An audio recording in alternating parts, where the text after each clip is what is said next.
Hello दोस्तों, Bollywood shorts में आपका स्वागत है। आज मैं आपको एक फैंटेसी फिल्म दिखाऊंगा जिसका नाम है टेल्स ऑफ टेल्स। ये राजा राजकुमारी के गाने की परफॉर्मेंस को एंजॉय कर रहा था।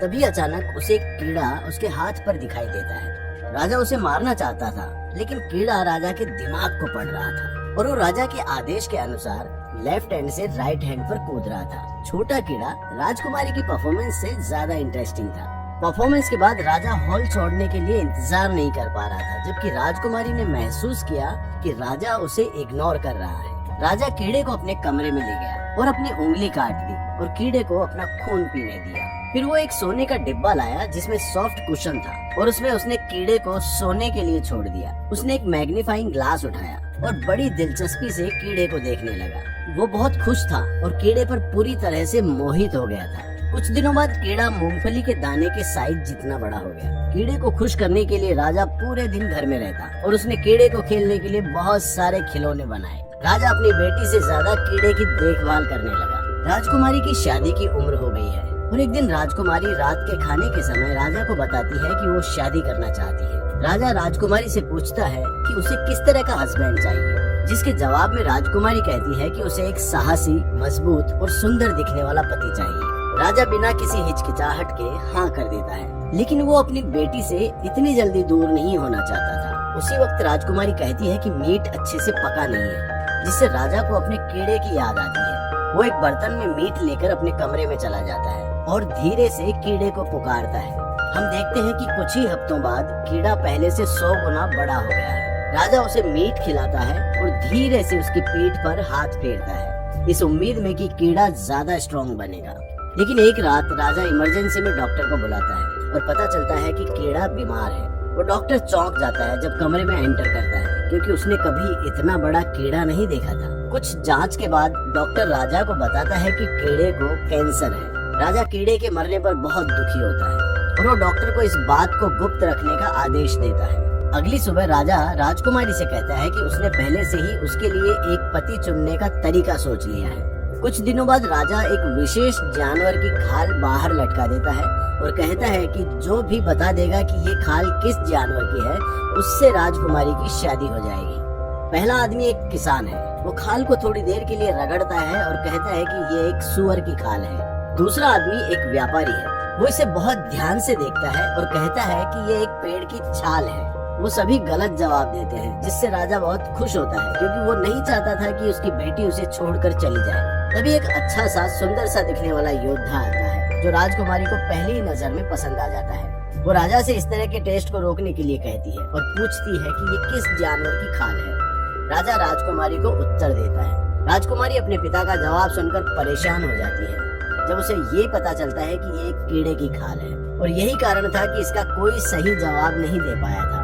योद्धा भी गलत साबित होता है। उसे लगता है कि ये एक विशाल समुद्री गाय है। अचानक एक बदसूरत सा दिखने वाला राक्षस वहाँ आता है, जिसको गार्ड्स रोक लेते हैं, पर राजा निष्पक्षता दिखाते हुए उसे टेस्ट में भाग लेने की परमिशन दे देता है, क्योंकि राजा को विश्वास है कि ये बेवकूफ सा दिखने वाला राक्षस सही उत्तर नहीं दे पाएगा। राक्षस खाल के पास जाता है, उसे ध्यान से सूंघता है और फिर तुरंत सही उत्तर दे देता है। राजा शॉक्ड है और राजकुमारी इतनी डरी हुई है कि आंसू भरी आंखें लिए हॉल से बाहर भागती है और अपने आप को खत्म करने की धमकी देते हुए वो महल के टॉप पर पहुंच जाती है। लेकिन राजा का कहना है कि एक राजा के रूप में वो अपनी बात से पलट नहीं सकता। अपने पिता की इज्जत रखने के लिए राजकुमारी राजा की बात मान लेती है और रोते हुए महल से बाहर निकलती है, जहाँ वो राक्षस से मिलती है। वो राजकुमारी का हाथ थामकर अपने घर की दिशा में निकल जाता है। कई घंटों तक चलने के बाद नाजुक राजकुमारी थककर जमीन पर गिर जाती है। राक्षस को राजकुमारी की हालत पर दया आ जाती है और वो राजकुमारी को अपनी बाहों में उठाकर पहाड़ चढ़ने लगता है। वो दोनों पहाड़ों की चोटी पर एक गुफा में पहुंचते हैं, जो राक्षस का घर है। राजकुमारी वहाँ जानवरों की हड्डियाँ देखकर डर जाती है और वहाँ से भागना चाहती है, लेकिन वो जानती है ये पॉसिबल नहीं है। अब वो बस बैठकर महल की ओर देखती रहती है। राजकुमारी वहाँ से भागने की उम्मीद छोड़ देती है,